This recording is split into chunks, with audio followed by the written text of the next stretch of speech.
Hello everyone, good morning. आज मैं आप सबको बैलेंस शीट कैसे बनाई जाती है वो मैं सिखाने जा रही हूँ।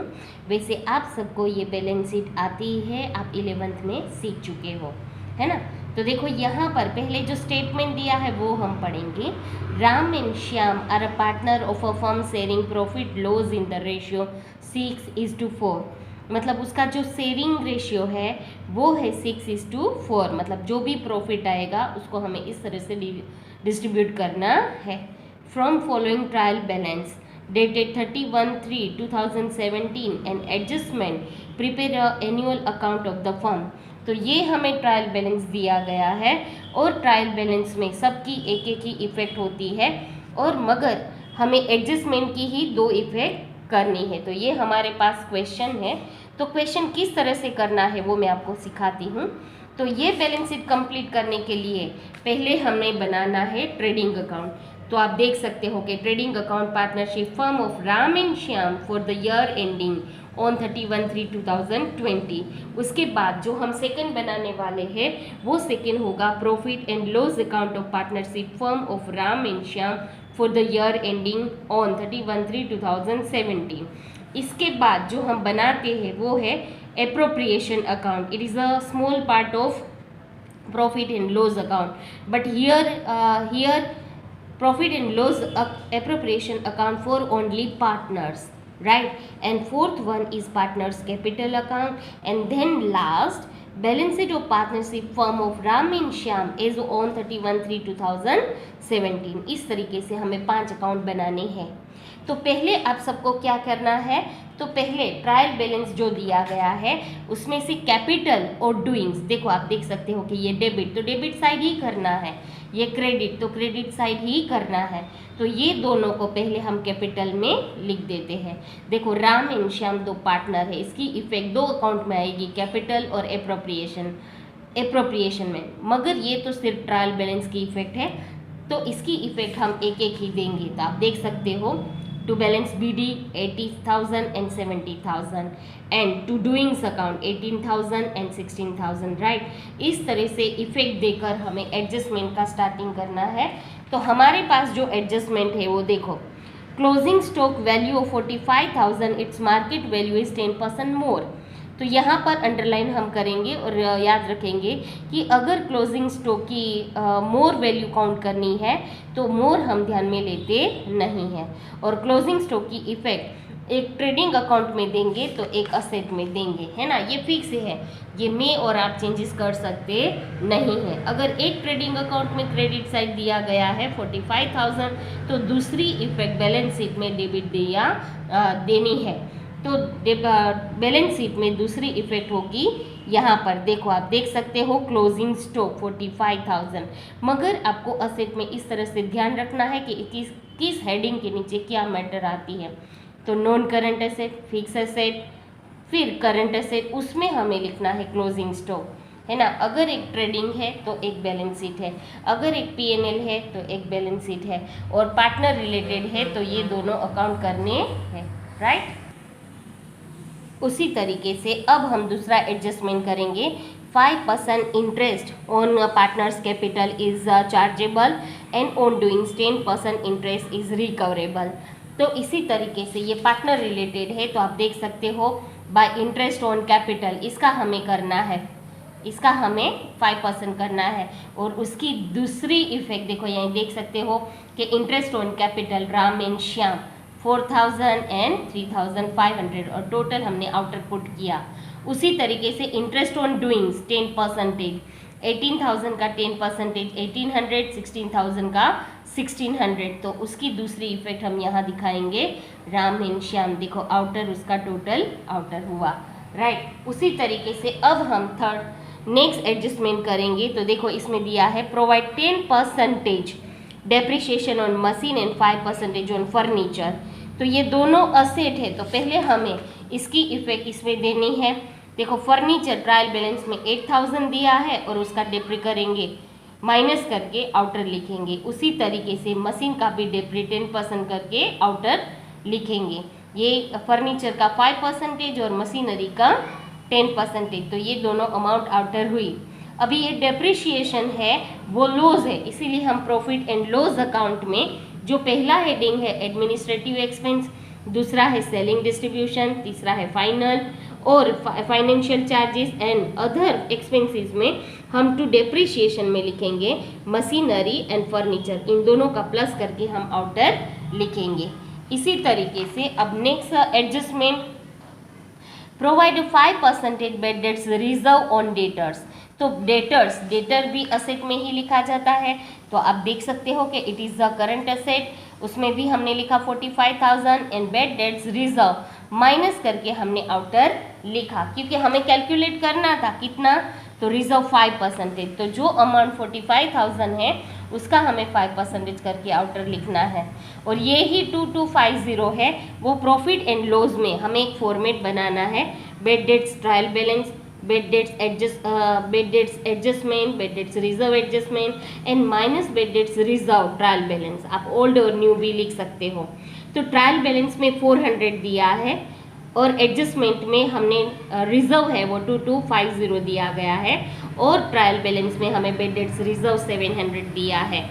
तो इसको हम प्लस माइनस करके आउटर लिखेंगे 1950। ओके, इसी तरीके से अब नेक्स्ट एडजस्टमेंट देखेंगे। तो नेक्स्ट एडजस्टमेंट में दिया है, देखो यहाँ पर outstanding expense, salary 500, salary expense 150 and rent, ये सब आउटस्टैंडिंग है, मतलब ये हमारी लियाबिलिटी है। तो हमें यहाँ पर लियाबिलिटी में हेडिंग लिखना है। देखो इसमें भी होता है heading, capital, non current liability and current liability. तो यहाँ पर आप देख सकते हो outstanding expense, salary 500, salary expense 150 and rent taxes 150, तो आउटर लिखेंगे हम 800 और ये 800 वापिस हमें यहाँ पर लिखना है आउटस्टैंडिंग एक्सपेंस। तो जो भी एक्सपेंस दिया है उसमें हम प्लस करेंगे, जैसे सैलरी, तो सैलरी में हमने प्लस किया, आउटर किया। उसी तरीके से सैलरी एक्सपेंस, तो उसमें भी प्लस किया, आउटर किया। और हमने किया रेंट, तो रेंट में भी प्लस किया और आउटर किया। ये सब एडमिनिस्ट्रेटिव एक्सपेंस है, इसीलिए मैंने वो हेडिंग के अंडर ही ये लिखा है। ठीक है, उसी तरीके से अब हम करेंगे as a partnership agreement, interest on capital is payable even in a loss. यहाँ पर दिया गया है partnership agreement, interest on capital is payable even a loss, right. तो ये हम लास्ट में करेंगे, हम देखते हैं कि प्रॉफिट है कि लॉस, मगर हमने तो कैलकुलेट कर लिया है। तो ये जो एडजस्टमेंट उसकी हम 2 इफेक्ट करते हैं और जो ट्रायल बैलेंस है उसकी हम एक इफेक्ट ही करते हैं, मगर ये जब हम क्लियर करते हैं तब हमें ये 2 अकाउंट देखने नहीं है, हमें ये 2 अकाउंट देखने नहीं है, हमें सिर्फ trading account, P&L account and balance है। तो देखो ये डूइंग्स की इफेक्ट हमने दे दी, डेटर्स की भी दे दी। स्टॉक, ये ओपनिंग स्टॉक है, तो ओपनिंग स्टॉक कहाँ आएगा, तो यहाँ पर आएगा ट्रेडिंग अकाउंट में। अभी आप सबको पता चल गया कि कहाँ आएगा। वैसे ही सेल्स रिटर्न, तो सेल्स रिटर्न, सेल्स में से क्या करेंगे हम, माइनस करेंगे। उसी तरीके से कैश बैलेंस, तो कैश बैलेंस हम असेट में करेंगे, तो कैश बैलेंस आप देख सकते हो कि असेट में कैश बैलेंस 10,000। उसी तरीके से purchase trading account, discount P&L account, bad debts की इफेक्ट हो गई है। मशीन असेट में, डेप्रिशिएशन ऑन मशीन वो भी हमने कैलकुलेट किया, फर्नीचर भी असेट में, सैलरी एक्सपेंस की हमने कर दी है। अब देखो लीज होल्ड बिल्डिंग, तो लीज होल्ड बिल्डिंग 7,000 है, मगर 4 ईयर के लिए है, मतलब उसको डिवाइड 4 से करना है। देखो 7,000 डिवाइड बाय 4 करोगे तो 1,750, मतलब कि ये लीज पर रखा गया है, तो हमें एक साल का कटआउट करना है, राइट। तो यही कटआउट हमें यहाँ पर भी लिखना है, रिटर्न ऑफ। देखो आप देख सकते हो रिटर्न ऑफ, इसको हम बेड डेट्स या कुछ डेप्री नहीं लिख सकते, इसको हम क्या बोल सकते हैं, रिटर्न ऑफ, राइट। उसी तरीके से यहाँ पर दिया है ट्रेडिंग गुडविल दिया है, तो गुडविल हम असेट में लिखेंगे, ट्रेडिंग एक्सपेंस हम P&L में लिखेंगे, रेंट एंड टैक्सेस हम लिखेंगे एक्सपेंस में, वो हमने इफेक्ट दे दी है। कैरेज इनवर्ड ट्रेडिंग अकाउंट में, बैंक इंटरेस्ट हम लिखेंगे P&L में, इंश्योरेंस प्रीमियम हम लिखेंगे P&L में, सैलरी हमने कर ली है वेजिस ट्रेडिंग अकाउंट में, एंड प्रिपेयर इंश्योरेंस वो होगा असेट में। उसी तरीके से हमें क्रेडिट साइड भी करना है, तो देखो कैपिटल की इफेक्ट हमने दे दी है, क्रेडिटर लियाबिलिटी में आता है, परचेस रिटर्न, परचेस में से माइनस करेंगे, बैंक ओवरड्राफ्ट बैलेंस शीट में लिएबिलिटी साइड हम दिखाएंगे, सेल्स ट्रेडिंग अकाउंट में करेंगे, बैड डेट्स रिजर्व की इफेक्ट हो गई है, आउटस्टैंडिंग वेजेस हमें लिएबिलिटी में दिखानी है, और 8% गीताज लोन ये भी हिडन एडजस्टमेंट है, और बिल पेएबल वो हम करेंगे लिएबिलिटी में।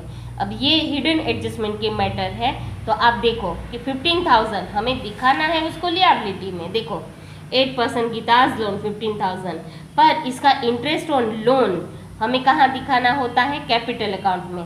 मगर इसमें यहाँ पर हमें एक एंट्री दी गई थी लास्ट में कि अगर लॉस हुआ तो हमें इंटरेस्ट देना नहीं है, तो आप देख सकते हो कि इसमें लॉस होगा, इसलिए हमें इंटरेस्ट देना पड़ेगा नहीं। ठीक है, तो ये हमने बैलेंस शीट कंप्लीट किया, ट्रायल बैलेंस की एक एक इफेक्ट दे दी। अब हम करेंगे टोटल। तो देखो जिसका टोटल ज़्यादा होता है, अगर क्रेडिट का टोटल ज़्यादा हुआ तो होता है ग्रोस प्रॉफिट, भले ही हमें इस साइड लिखना है, तो ये सब माइनस करके ग्रोस प्रॉफिट हम लिखेंगे, और यहाँ पर लिखेंगे to profit and loss account gross profit. फिर इसको हमें यहाँ पर ट्रांसफर करना है, फिर वापस टोटल करेंगे कि अगर क्रेडिट साइड का ज़्यादा हुआ तो आएगा नेट लॉस, तो ये टोटल में से ये सारे माइनस करके जो आएगा वो नेट प्रॉफिट होगा, और ये नेट प्रॉफिट हमें यहाँ पर करना है। समझ में आया? तो ये जो यहाँ पर देखो ये क्रेडिट डेबिट साइड का टोटल ज़्यादा है, इसीलिए आया लॉस, है ना। तो ये जो लॉस है हमने प्रॉफिट एंड लॉस एप्रोप्रिएशन में दिखाया, और इसका टोटल भी ज़्यादा आया तो डिविजिबल लॉस आया, डिविजिबल लॉस आया। अगर लॉस आया तो इसको हमें डेबिट साइड डिस्ट्रीब्यूट करना है 6:4 वाइज, तो राम को 6 पार्ट मिलेगा और श्याम को 4 पार्ट मिलेगा। फिर इसको क्लोज करना है, और इसका टोटल करके इसमें माइनस करके बैलेंस सीडी, उसको हमें हेडिंग देना है टू बैलेंस सीडी। उसी तरीके से राम का टोटल करके ये माइनस करके उसका टोटल आया, है ना। तो ये 57,060 एंड 51,140 इसको हम यहाँ पर कैपिटल हेडिंग के नीचे लिखेंगे, और इसका टोटल करके आउटर लिखेंगे, और फिर हम देखेंगे इन दोनों का टोटल सेम आना चाहिए। अगर इन दोनों का टोटल सेम आया तो ये हमारा क्वेश्चन सही है, ऐसे समझ में आता है। और ये स्टूडेंट्स ये क्वेश्चन आपको 11 मार्क्स का पूछा जाता है, और एक बार हमेशा याद रखना कि अगर आप कॉमर्स स्टूडेंट हो तो आपको बैलेंस शीट आनी ही चाहिए, चाहे वो एडजस्टमेंट हो, चाहे वो हिडन एडजस्टमेंट हो, चाहे वो बैलेंस शीट हो, आपको आना ही चाहिए। राइट, आई थिंक आप सबको ये समझ में आ गया होगा। आई होप सबको समझ में आया होगा। Thank you very much everyone.